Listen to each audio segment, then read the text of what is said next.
귀한까지 감사합니다. 마치 통독을 1.5배로 틀어놓은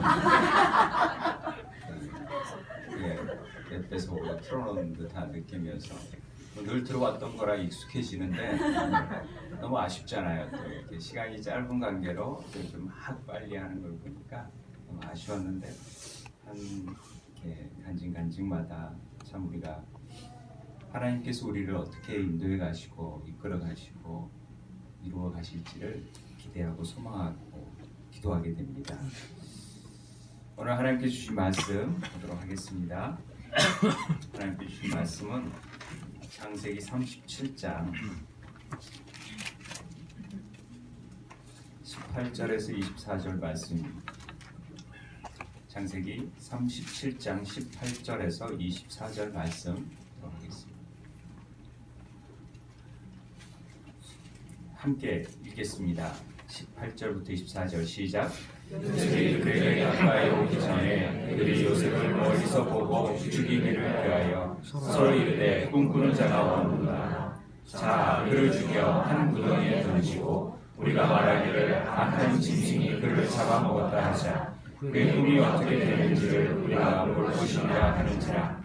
루벤이 듣고 요셉을 그의 손에서 구원하려 하여 이르되 우리가 그의 생명을 해치지 말자. 루벤이 또 그들에게 이르되 그를 흘리지 말라. 하여 그 구덩이에 던지고 손을 그에게 대지 말라 하니 이는 그가 요셉을 그들의 손에서 구출하여 그의 아버지에게로 돌려보내려 함이었더라.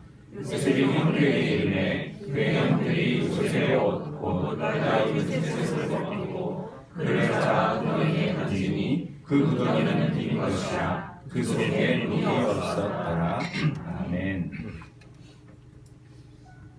우리가 너무나도 잘 아는 요셉의 꿈 얘기를 함께 나누고자 합니다. 우리 교회학교 아이들이 또 중고등부 아이들이 꿈을 먹고 자라는 아이들이다, 꿈꾸는 아이들이다, 꿈땅이다 이런 표현을 많이 씁니다. 이 꿈이라는 게 뭘까? 꿈은 두 가지 의미를 가지고 있습니다. 히브리어의 이 할롬이라는 꿈이라는 말은 이게 망상처럼 없어져 버릴 꿈도 있고요.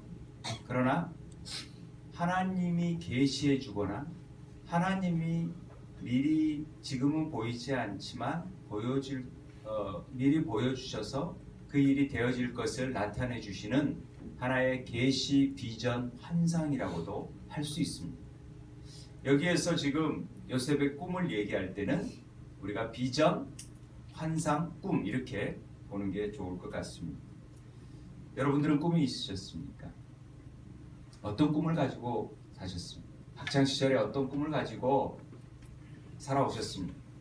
그리고 그 꿈을 이루어가고 계십니까? 아니 이루었습니까? 꿈대로 되었습니까? 질문이 너무 많지요? 그런데 사실 꿈대로 이루어지는 경우를 보는 경우가 참 드뭅니다.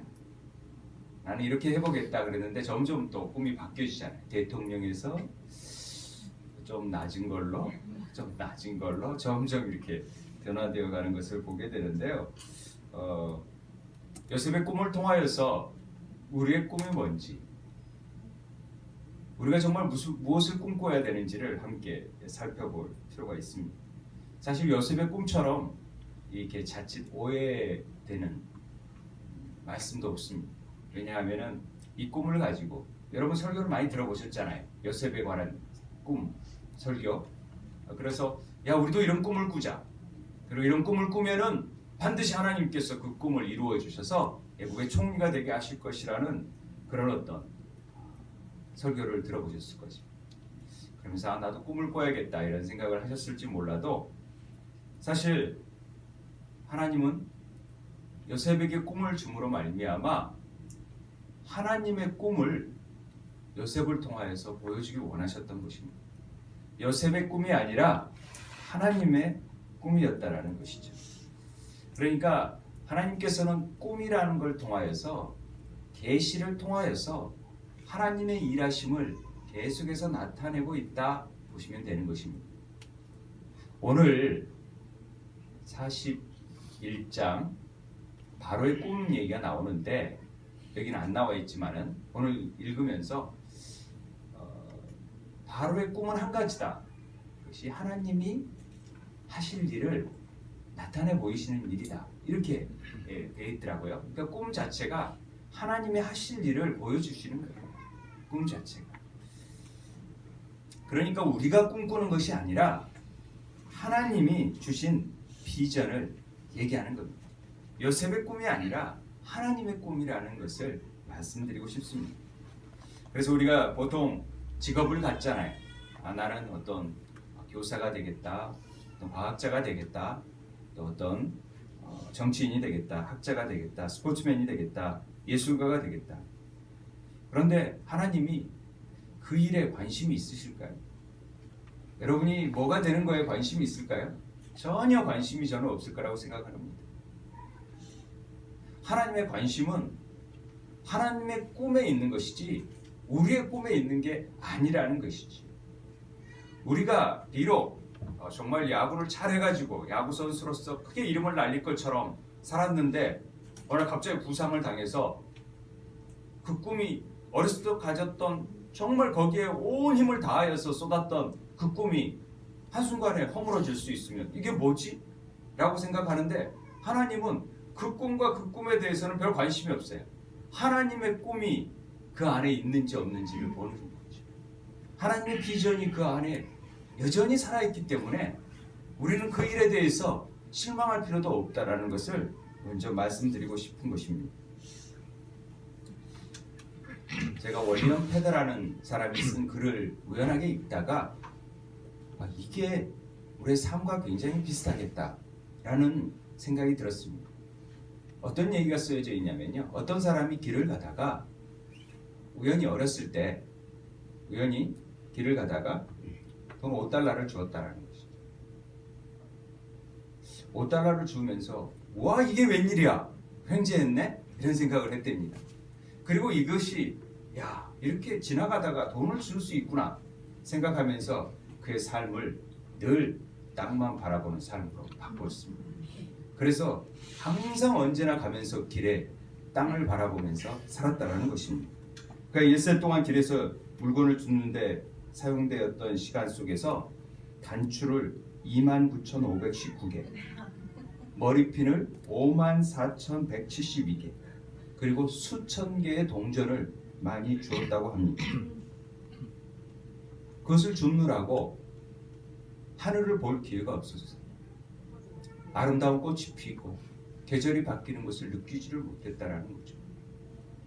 그리고 자연 만물이 주는 그 하나님의 풍성한 은혜를 누리지를 못했다라는 것입니다. 제가 이 글을 읽으면서 어떤 생각이 들었냐면 마치 우리 삶이 하나님을 주신 비전이 아닌 삶 속에서 내가 결정한 그리고 내가 사는 삶 속에서 우리 부모님이 그걸 했으니까 아니 또 어떤 기회에 이게 굉장히 내게 마음에 들으니까 이번에 생각하면서 이 일에 올인하면서 어려서부터 그 일에 막 매진하다 보면은 그게 전부인 줄 알고 세상에서 주시는 풍성한 은혜를 다 놓치고 그 한 부분에만 얽매여 있는 삶은 어찌 보면은 넉마주의 삶과 다를 게 없다라는 것을 깨달았습니다. 그렇구나. 이게 뭐 넉마주의 삶이죠. 땅에서 맨날 바라보는 것들만 바라보고 살아. 하늘을 바라보지 못하고 있는 삶은 그래요. 검사가 되고 의사가 되고 그런 거 나쁜 것이 아니죠. 그런데 그 일이 자기의 만족을 위해서 살아가고 이걸 통해서 내 만족의 성취감을 느꼈을 때는 그래요. 머리핀 줍고 동전 줍는 것으로 만족한 삶과 뭐가 다를 게 있습니다.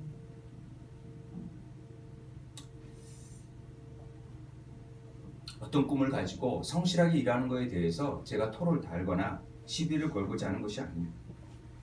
하나님과 연결되어 있지 않은 꿈은 아무런 의미가 없습니다. 잠언에 비전이 없으면 우리는 방자에 행한다고 말씀하고 있습니다. 그러니까 비전 꿈이 없으면 우리는 묵시가 없으면 하나님 말씀이 없으면 우리는 그냥 제멋대로 내가 좋은 대로 사는 것이죠. 내가 좋은데 내가 마음대로 사는 것이지 그러면서 방자하게 행하는 것이죠. 하나님 마음대로 하나님의 뜻과는 상관없이 그냥 자기는 올바른 삶을 산다고 생각하는데 그것이 하나님 눈으로 볼 때는 방자히 행하는 것으로 볼 수 있습니다. 저도 꿈이 있었습니다. 어렸을 때. 제 꿈을 아십니까? 제가 뭐가 되고 싶었는지. 저는 어렸을 때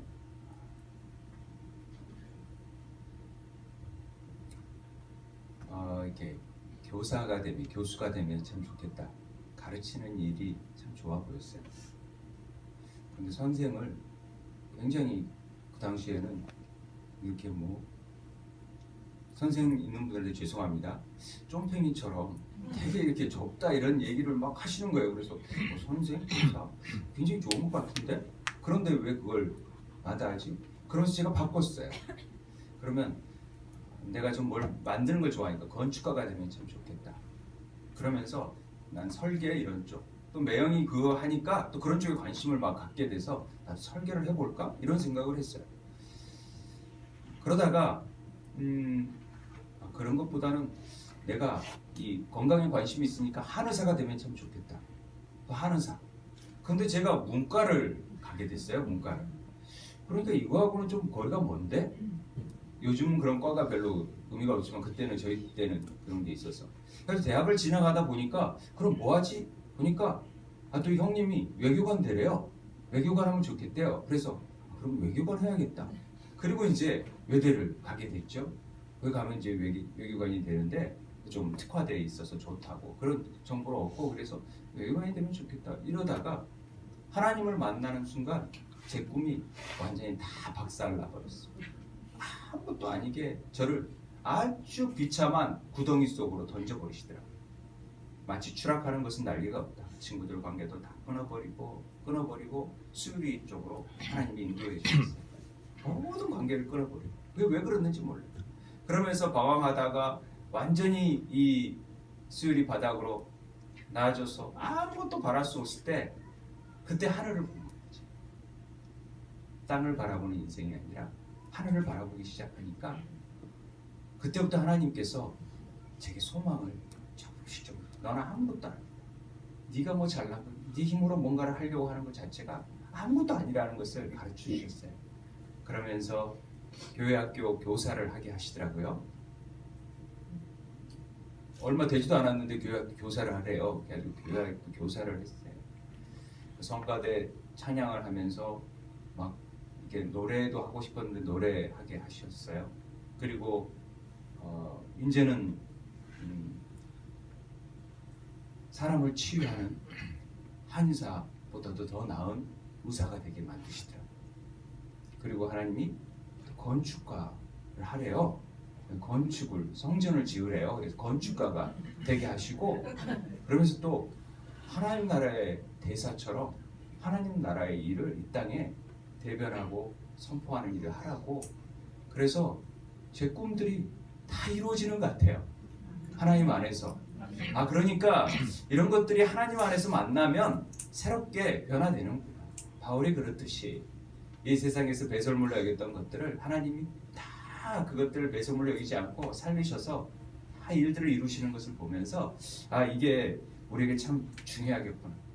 그런데 야곱의 족보를 보니까 우리가 야곱의 족보 얘기를 하면서 요셉 얘기를 하잖아요.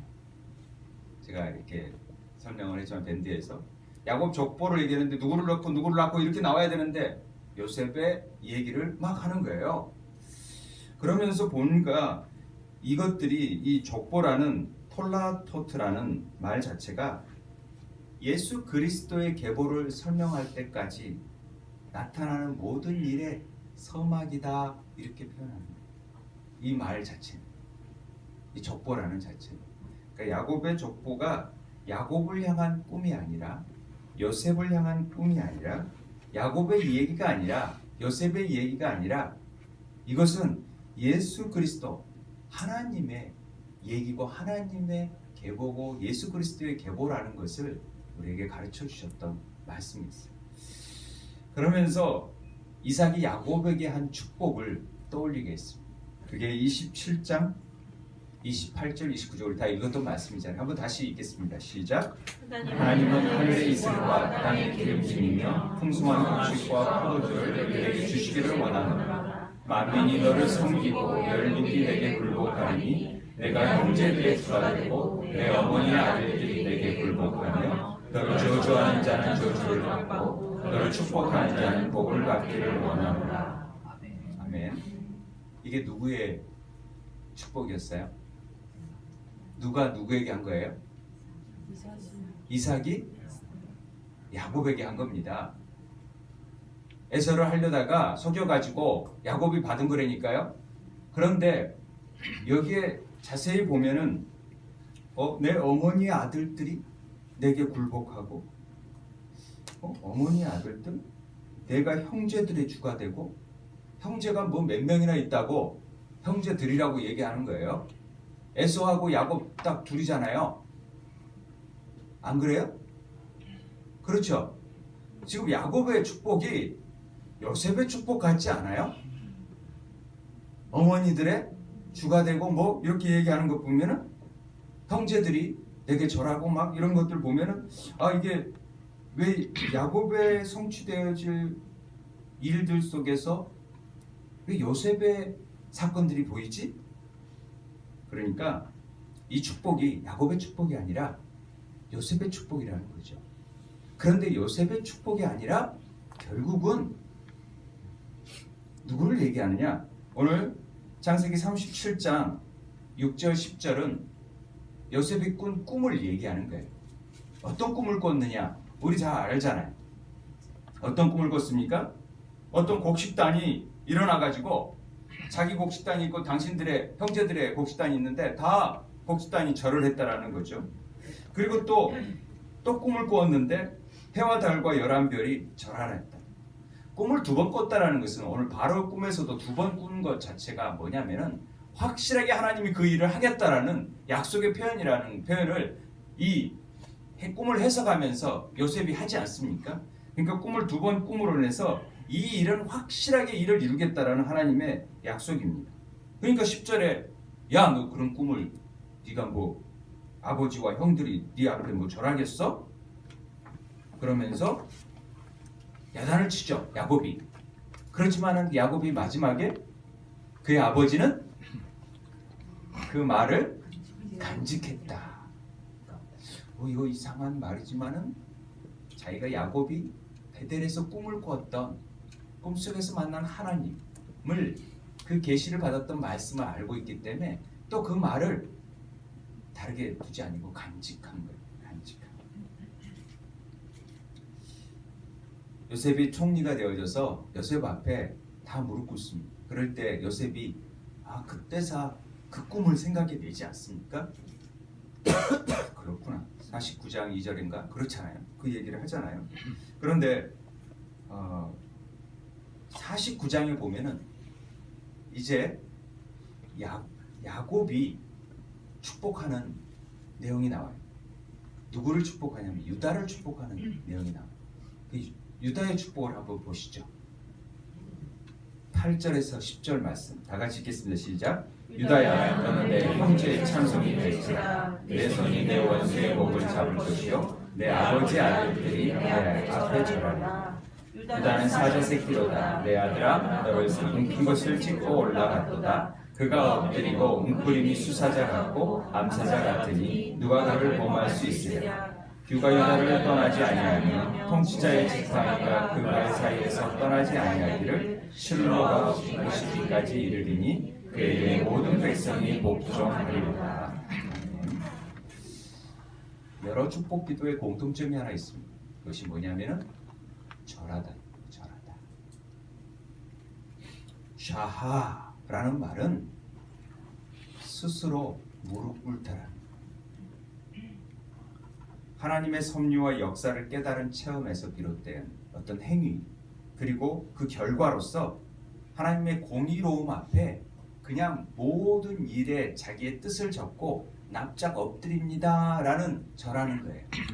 그러니까 모든 사람들이 지금 절을 하잖아요. 그런데 오늘 유다에게 절을 하라는 거예요. 또 형제들이 아니야 요셉에 여기에 절을 하라고 다 그랬는데 또 유다에게 절을 하라고 지금 얘기하잖아요. 이게 뭐냐? 여기에서 지금 반복적으로 나오는 말 중에 나오다가 10절에 실로가 오시기까지 이르르니 그에게 모든 백성이 복종하리로다. 이 실로가 뭡니까? 실로가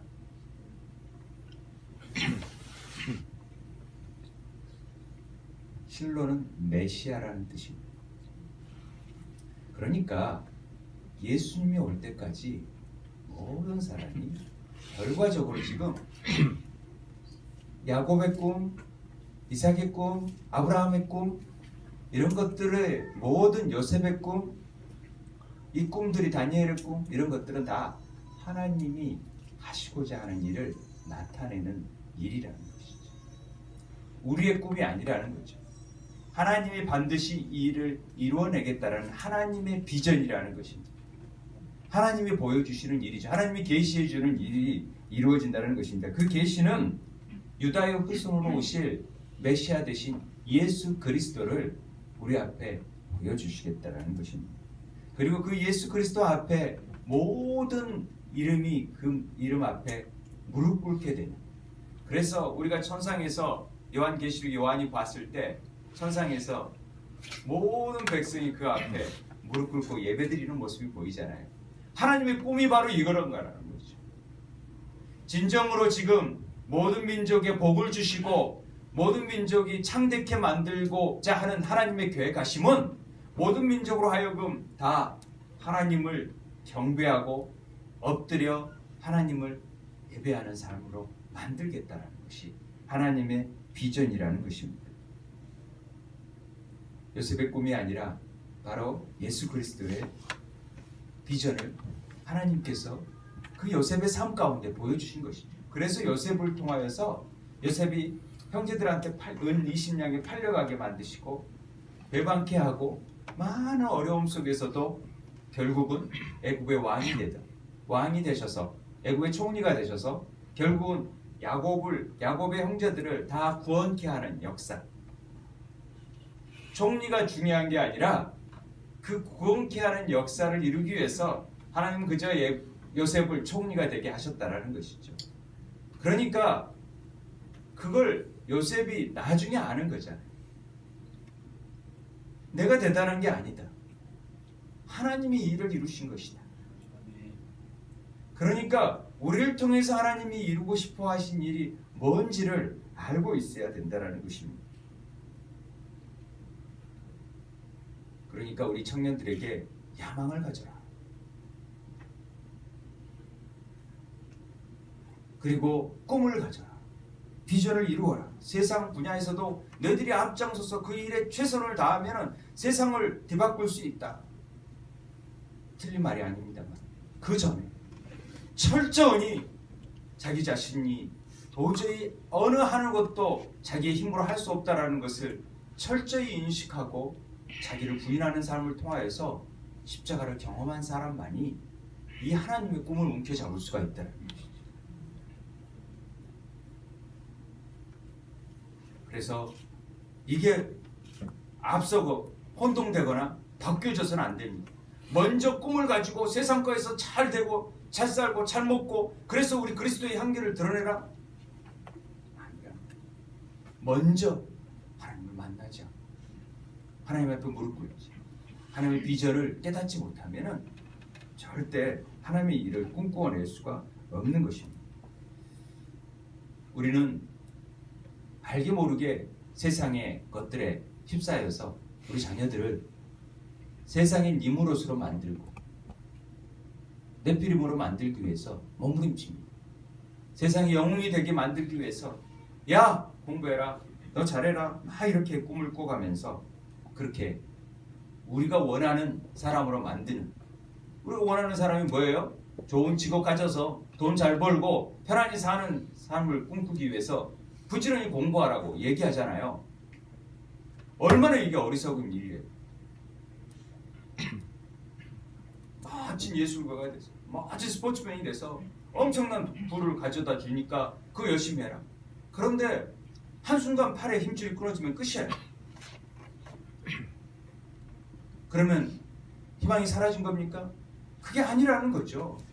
전혀 그것과 상관없이 하나님은 그 안에 두시는 소망이 있다는 거예요. 비전이 있다는 거예요. 그 일을 통하여서 많은 영혼을 주께로 돌아오게 할 수 있는 하나님의 꿈이 여전히 살아 움직이고 있다는 것을 우리에게 보여주는 것입니다. 학교에서 꿈을 가지고 비전을 가지고 성취해내고 그러면 교회에서는 그래 너도 그렇게 해라. 그게 아니라 그 꿈을 박살낼 줄 알아야 돼요. 우리. 깨뜨려 버려야 되는 것입니다. 그리고 하나님의 비전을 가질 수 있도록 만들어줘야 될 책임이 우리에게 있다는 것입니다. 철저히 하나님 앞에 순종하고 하나님 앞에서 비전을 갖기 위해서는 하나님의 말씀 앞에 서지 않고서는 하나님의 꿈을 꿀 수가 없다는 것을 알아야 됩니다. 계시가 하나님의 말씀이니까 그 말씀을 받지 않고 무슨 꿈을 꿉니까? 하나님이 이미 꿈보다도 더 정확한 말씀을, 변하지 않는 말씀을 우리에게 주셨는데 그 말씀을 안고 그 말씀을 마음에 담고 정말 내가 어떤 삶을 살아야 되겠다 하는 그 결단이 있어야 돼요. 제가 성경 공부를 하면서 제 인생이 달라졌어요. 내가 사는 삶이 목적이 이게 아니었구나. 내가 헛된 삶을 살았구나. 내가 정말 땅에 넝마주기 같은 삶을 살았구나.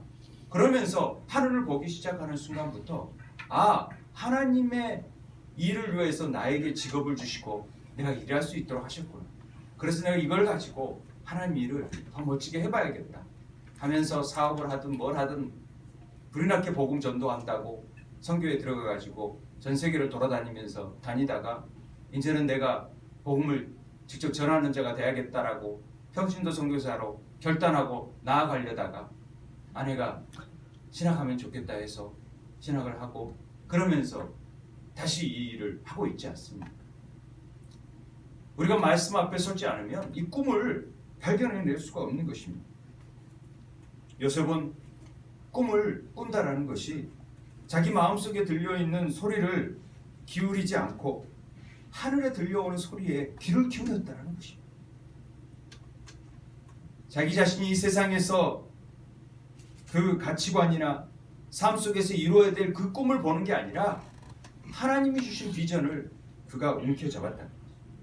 우리는 위의 것을 바라보는 삶을 살아야 되는 것이지 이 땅의 것들을 바라보는 삶을 사는 게 아닙니다. 믿음이라는 것은 바라는 것들의 실상이요 보이지 않는 것들의 증거라고 히브리서 얘기하지 않습니다. 보이지 않는 것들을 볼 수 있는 것, 그 힘을 우리에게 보이시는 것입니다. 하나님께서. 우리의 꿈이 우리의 비전이 아닌 하나님의 비전을 우리는 바라볼 줄 알아야 더 높이 날 수 있고 더 비전을 가진 교회 소망을 이루어갈 수 있다는 것입니다. 에릭 리들이라는 우리가 잘 아는 1924년에 제8회 올림픽 가운데 400m 계주에서 금메달을 딴 사람이 있잖아요. 만화도 많이 나오고 영화 불의 전차라는 영화를 통해서도 소개된 사람입니다. 그가 100m 주 종목이 100m였는데 100m를 딱 뛰려는데 주일인 거예요. 주일날 시합인 거예요. 올림픽 날짜가 다 있는. 그러니까 100m를 딱 저는 주일날 뛸 수 없습니다 하고 그만둔 거죠. 그러니까 뭐 영국에서 난리가 난 거 아닙니까? 비난하고 신앙이 너무 편협됐다.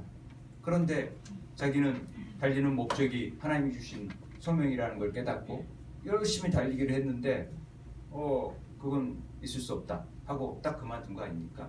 그리고 자기 종목이 아닌 400m가 그 다음에 열리니까 그 400m에 지원해서 400m에서 금메달을 딴 겁니다. 그래서 더 유명해진 거지요. 그런데 그 애들 리들의 어떤 유인전이랄까 그 책을 보면은요 하나의 작은 에피소드가 있습니다. 그가 열심히 달리기를 잘하다가 어느 순간에 슬럼프에 빠져서 성적이 안 나오고 내게 하나님께서 달리라는 소명을 주셨는데 나는 이게 뭐지? 왜 이렇게 내가 성적도 안 나오고 등수에 들지도 못하고 내가 이렇게 지지부진한 삶을 살지?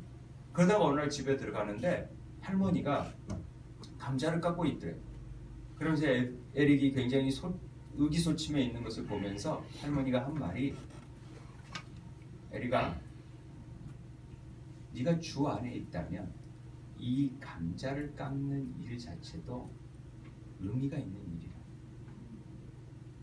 달리는 것만이 중요한 게 아니라 이 감자를 깎는 일, 이 작은 일도 얼마나 의미 있는 일인지 모른단다. 이런 얘기를 하는 순간 에릭이 깨닫기 시작합니다. 아 그렇구나. 내가 우승이 목적이 아니라 그냥 하나님의 영광을 위해서 최선을 다하는 삶을 살아가는데 하나님께서는 내가 그 안에 있을 때 그리스도 안에 있을 때 하나님께서 더 나와 함께 하시고 나를 인정해 주시고 기뻐하신다라는 것을 깨닫고 그렇게 삶을 살았다고 합니다. 저는 우리가 어떤 일을 하든지 무슨 일을 하든지 그것이 세상이 보는 가치 가운데에서 보여지는 것과는 다를 수가 있죠. 세상에서는 막 큰 일을 해야 되고 막 사업을 어마하게 해야 그게 하나님의 영광을 돌리는 것처럼 여기지만 하나님은 거기에 전혀 관심이 없다라는 것이죠. 오히려 그런 사람들이 더 하나님을 몰라하고 부인해버립니다. 그러나 지극히 작은 일 가운데에서 열심히 성취해가면서 하나님 마음과 하나 되어져서 정말 영혼 구원과 또 하나님 나라를 확장시키는 일에 힘쓴다면 그것이 하나님의 뜻을 이루는 일이라는 것을 깨닫기 시작하는 것입니다. 아무리 세상 가운데 성공하더라도 하나님이 없으면 그것은 죄인에 불과합니다. 안 그렇습니까? 그렇죠. 우리의 꿈을 이루기 위해서 많은 노력을 합니다. 그런데 분명히 오늘 요셉처럼 형들처럼 방해하는 세력들이 있습니다. 안 그렇습니까? 많은 사람들이 방해할 겁니다. 비전을 가지고 나아가는 요셉을 향하여서 그 꿈을 이해 못하니까 야 왜 그렇게 사냐? 너 그렇게 산다고 뭐 밥을 주냐? 뭐 교회 간다고 뭐 너 형편 보니까 뭐 지질이 맨날 사업도 잘 안 되는 것 같고 건강도 별로 안 좋은 것 같고 야 하나님이 다 고쳐준다며 하나님이 다 뭐 사업도 잘 되게 해준다며 교회 가면 뭐 다 복 받는다며 너 왜 이렇게 그렇게 살아? 절에 가니까 더 잘 되더라 야. 그러면 할 말 있습니까? 그러면서 우리들을 유혹합니다. 그리고 20절 말씀대로 그의 꿈이 어떻게 되는지를 우리가 보자. 야, 어째 말한다는데 뭐 저기 하나님 복 받는다는데 한번 보자 한번 뭐 제대로 되는지 이렇게 비아냥거릴 것입니다. 그리고 우리를 죽이려 합니다. 차디찬 경멸과 비웃음을 합니다. 십자가에서 했던 십자가 바로 밑에서 다 조롱과 비아냥을 거렸던 사람들이 우리들 아닙니다. 한번 내려와 봐라. 제가 뭐 하나님 아들이라면서 저렇게 죽냐? 인본주의적 교만과 하나님의 뜻에 대한 무관심과 무지에서 나오는 어리석은 말들입니다. 마귀의 일은 항상 이렇게 우리들을 공격합니다. 자기들이 역사의 흐름을 바꿀 수 있다라고 얘기합니다. 그것들이 사명이라고 생각합니다. 그러나 그것은 착각입니다. 하나님의 비전을 방해하는 일에는 방해도 할 수도 없고 그 일을 하는 일에는 심판밖에 따를 게 없습니다. 아무리 요셉을 죽이려고 해도 르우벤이 맞고 또 하나님이 맞고 그러셔서 그를 인도해 가시는 거예요. 그래서 하나님은 합력하여 선을 이룰 수 있도록 만드시는 것입니다. 구덩이에 빠뜨리지만은 르우벤이 구하고 유다가 돈을 주고 팔자고 얘기하고 그리고 감옥에 갇혀 성폭력범으로 나가지만 또 하나님이 간수장의 꿈을 해석하게 만들고 또 바로의 꿈을 꾸게 하셨어요. 그를 건져내고 그를 점점 하나님의 사람으로 만들기 위해서 나아가는 것이죠. 그 모든 일에는 하나님이 함께 하신 야곱을 함께 하신 하나님. 오늘 우리 이석현 집사님이 얘기하는데 늘 함께 하셨던 하나님이 아브라함 함께 하시고 이삭을 함께 하신 하나님이 요셉을 함께 하셨고 그리고 또 우리와 함께 하시겠다고 말씀하시는 것입니다. 그런 의미에서 요셉의 고난은 그 꿈을 이루기 위해서 하나님이 준비하시는 과정 그리고 그 반드시 그 일을 이루기 위해서 필요한 과정이었다는 것을 우리는 깨닫게 되는 것입니다. 예수 잘 믿고 정직하게 사는데 왜 나만 이런 고난을 당하냐고 우리가 항변할 게 아니라 그 일을 통하여서 정말 내 몸이 착고에 차이고 아니 내 영혼이 치사스레 매이는 듯한 고통 속에 있을지라도 그 일이 하나님께서 분명한 그 일을 통한 하나님의 계획하심이 있다는 사실을 여러분들이 알고 나아갈 때 하나님의 비전을 붙잡을 수 있게 되는 것입니다. 하나님이 우리를 고난을 주시고 광야 가운데 인도하신 데는 분명한 계획이 있기 때문에 그렇습니다. 그리고 그 일을 통과했을 때 분명한 우리에게 상급이 있다는 것이죠. 마지막으로 며칠 전에 우리 김홍수 집사님이 이용환 집사님에게 뭐 비디오를 집에 있는 비디오를 좀 주더라고요 보라고. 그런데 거기 안에 슬럼덕 밀리오네르라는 비디오가 있습니다. 안 보셨죠? 볼 시간이 없으셔서. 네.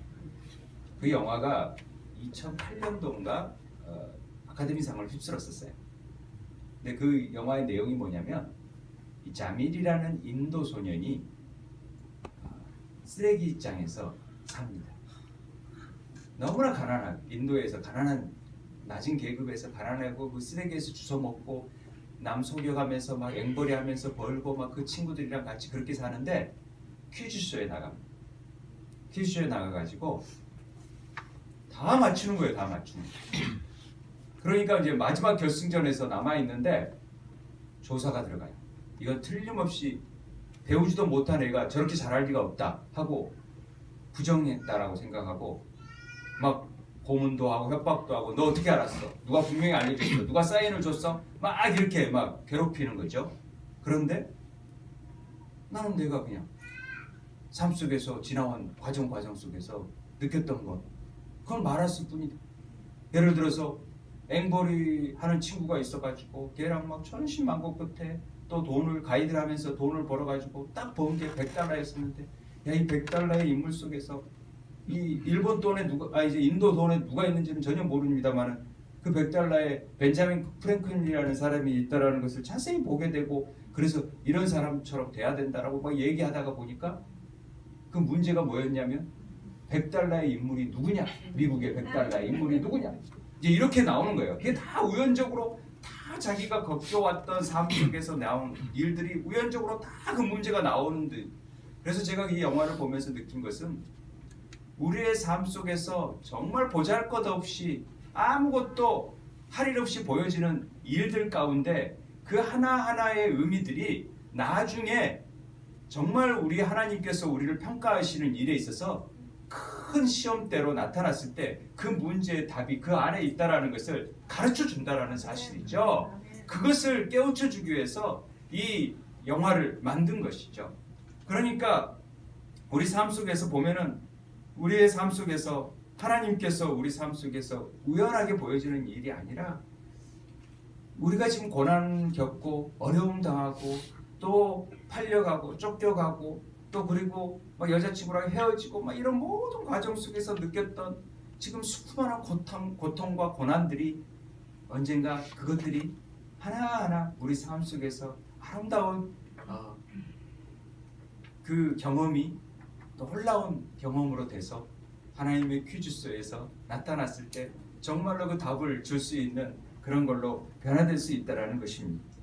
하나님의 언약의 성취라는 그 결승점에 나아갈 수 있는 놀라운 경험이 되어질 수 있다는 것입니다. 그러니까 여러분 나중에 가보면 야 아마 그때 그 사건이 그랬구나.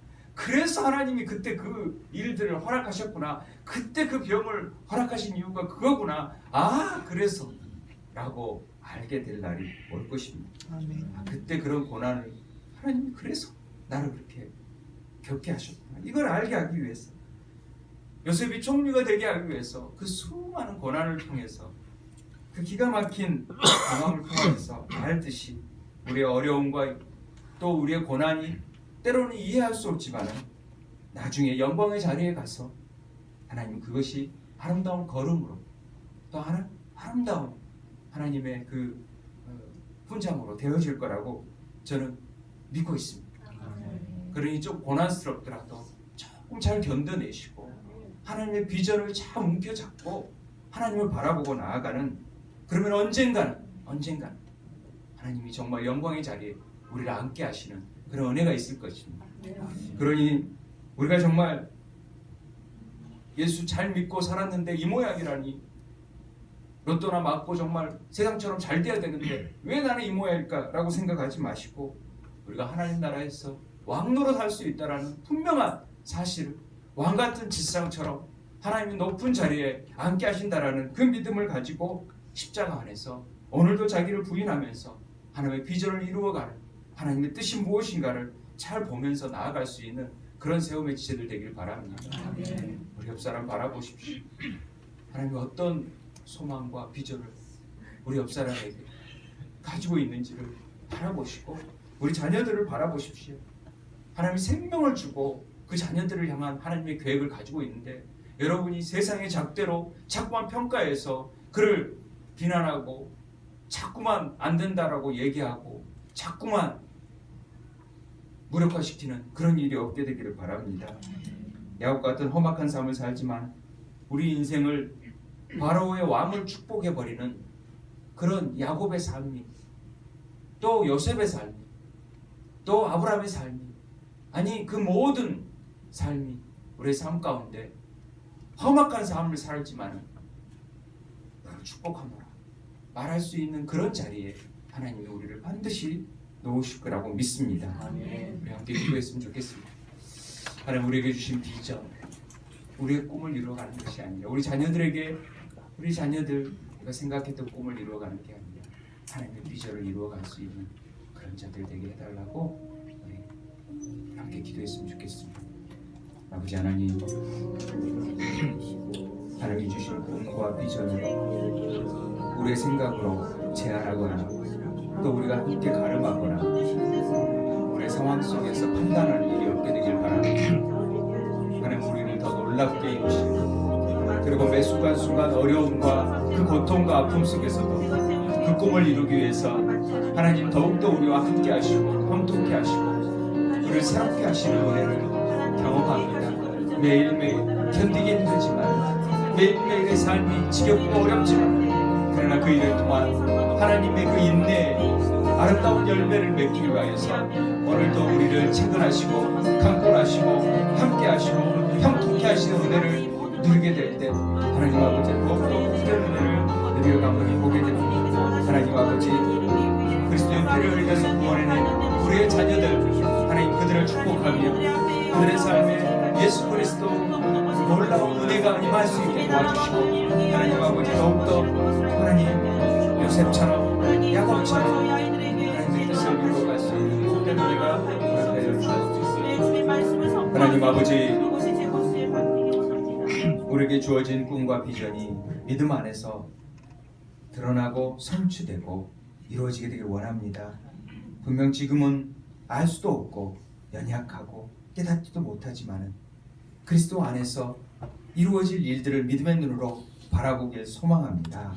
하나님 그러면서 우리가 작은 일이라도 성실함으로 우리 주어진 일에 최선을 다하는 삶을 살 수 있도록 도와주시옵시고 세상의 잣대로 가름하지 않고 하나님의 비전을 바라볼 수 있는 위의 것을 바라보는 삶을 살 수 있도록 도와주시옵소서. 예수 그리스도 이름으로 기도드리옵나이다. 아멘. 자, 정말